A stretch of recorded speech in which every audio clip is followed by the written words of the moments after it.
Buksan lang natin ang ating mga mata at mapagtatanto natin na ang Diyos ay sapat na. Ang mahal na pong Jesus Nazareno, sapat na. At kung masasabi nating sapat na ang mahal na pong Jesus Nazareno, tunay tayong magiging maligaya. Yun po yung pangalawang bagay na magandang mapagnilayan. Tanungin ko po kayo, maligaya po ba kayo sa araw na ito? Halata nga po, mukha nga hong maligayang maligaya kayo.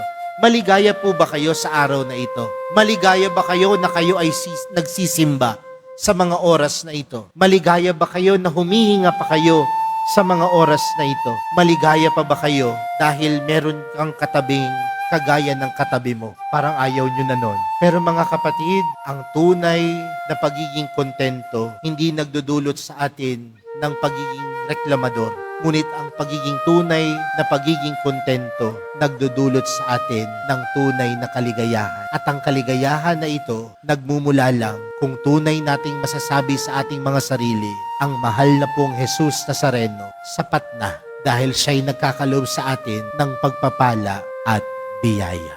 Amen.